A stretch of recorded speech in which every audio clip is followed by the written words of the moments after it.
ಲೋಕಸಭೆಯಲ್ಲಿ ಪ್ರಧಾನಿ ಮೋದಿ ಭಾಷಣ ರದ್ದಾಗಿದ್ದು ಯಾಕೆ ಅನ್ನೋದಕ್ಕೆ ಸಾಕ್ಷಿ ಕೊಡ್ತಾ ಇದೆ ಸರ್ಕಾರ. ಭಾರೀ ಚರ್ಚೆ ಮಧ್ಯೆ ಕೇಂದ್ರ ಸಚಿವರೇ ಒಂದು ವಿಡಿಯೋ ರಿಲೀಸ್ ಮಾಡಿದ್ದಾರೆ. ಫೆಬ್ರವರಿ 4ನೇ ತಾರೀಕು ಲೋಕಸಭೆಯಲ್ಲಿ ಹಾಗಾದ್ರೆ ನಡೆದದ್ದೇನು ಅನ್ನೋದಕ್ಕೆ ಒಂದು ವಿಡಿಯೋ ಸಾಕ್ಷಿ ಕೊಡ್ತಾ ಇದ್ದಾರೆ.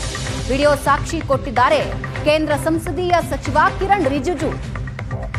ಪ್ರಧಾನಿ ಆಸನನ ಸುತ್ತುವರಿತಾರೆ ಕಾಂಗ್ರೆಸ್ ಮಹಿಳಾ ಸಂಸದರು.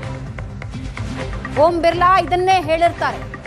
ಕಾಂಗ್ರೆಸ್ ಮಹಿಳಾ ಸಂಸದರ 2 ವಿಡಿಯೋಗಳು ರಿಲೀಸ್ ಆಗಿವೆ. ಕಾಂಗ್ರೆಸ್ ಮಹಿಳಾ ಸದಸ್ಯರ ಪ್ರತಿಭಟನೆ ವಿಡಿಯೋ ರಿಲೀಸ್ ಆಗಿದ್ದು, ಪ್ರಧಾನಿ ಸಂಸತ್ಗೆ ಆಗಮಿಸಿದ್ರೆ ಮುತ್ತಿಗೆ ಹಾಕೋದಕ್ಕೆ ಪ್ಲಾನ್ ಮಾಡಿಕೊಂಡಿದ್ರು. ಕೈಯಲ್ಲಿ ಬ್ಯಾನರ್ ಹಿಡ್ಕೊಂಡಿರೋದನ್ನ ನೀವು ನೋಡ್ತಾ ಇದ್ದೀರಿ.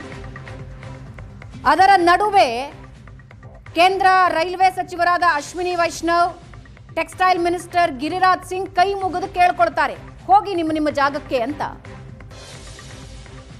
ಆದ್ರೆ ಈಗ ನೀವು ನೋಡ್ತಾ ಇದ್ದೀರಲ್ಲ, ಗಿರಿರಾಜ್ ಸಿಂಗ್ ಕೈ ಮುಗಿದು ಬೇಳ್ಕೊಳ್ತಾರೆ. ನಂತರ ಅಶ್ವಿನಿ ವೈಷ್ಣವ್ ಎದ್ದು ನಿಂತ್ಕೊಳ್ತಾರೆ, ಕೈ ಮುಗಿದು ಕೇಳ್ತಾರೆ ನಿಮ್ಮ ಪ್ಲೇಸ್ಗಳಿಗೆ ಹೋಗಿ ಅಂತ.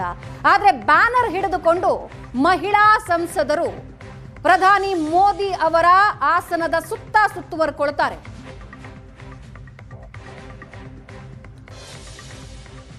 ವಿಡಿಯೋಗಳನ್ನ ಈಗ ಕಿರಣ್ ರಿಜಿಜು ರಿಲೀಸ್ ಮಾಡಿದ್ದಾರೆ.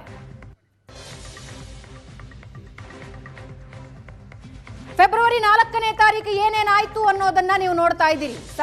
ಮಹಿಳಾ ಸಂಸದರು ಬಂದು ಕೈಯಲ್ಲಿ ಬ್ಯಾನರ್ ಹಿಡ್ಕೊಂಡು, ಈಗ ನೀವು ನೋಡಬಹುದಾಗಿದೆ, ವೈಡ್ ಆಂಗಲ್ ಕ್ಯಾಮೆರಾದಲ್ಲಿ ಸ್ಪಷ್ಟವಾಗಿ ಗೊತ್ತಾಗುತ್ತೆ. ಕೈಯಲ್ಲಿ ಬ್ಯಾನರ್, ದೊಡ್ಡದಾದ ಒಂದು ಬ್ಯಾನರ್ ಹಿಡ್ಕೊಂಡಿದ್ದಾರೆ. ಮೋದಿ ಅವರ ಚಿತ್ರವಿರುವ, ಅವರನ್ನ ವಿರೋಧಿಸುವ ಒಂದು ದೊಡ್ಡ ಬ್ಯಾನರ್ ಹಿಡ್ಕೊಂಡಿದ್ದಾರೆ. ಅದು ಮೋದಿ ಅವರ ಆಸನದ ಸುತ್ತ ನಿಂತುಕೊಂಡಿದ್ದಾರೆ. ಆಸನದ ಸುತ್ತ ನಿಂತುಕೊಂಡು ಪ್ರತಿಭಟಿಸ್ತಾ ಇರ್ತಾರೆ. ಈ ಸಂದರ್ಭದಲ್ಲಿ ಅಲ್ಲಿನ ಮಿನಿಸ್ಟರ್ಗಳು ಕೈ ಮುಗಿತಾರೆ, ದಯವಿಟ್ಟು ನಿಮ್ ಜಾಗಕ್ಕೆ ಹೋಗಿ ಅಂತ. 2 ವಿಜುವಲ್ ಅನ್ನ ನೀವು ಸ್ಪಷ್ಟವಾಗಿ ನೋಡ್ತಾ ಇದ್ದೀರಾ.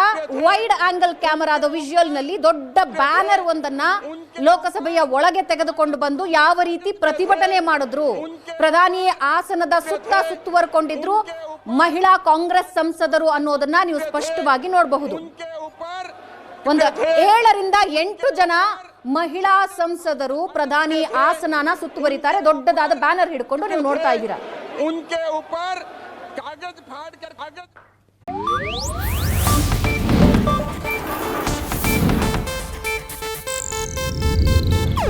ಇದು ಏಷ್ಯಾನೆಟ್ ನ್ಯೂಸ್ ನೆಟ್ವರ್ಕ್ ಪ್ರಸ್ತುತಿ.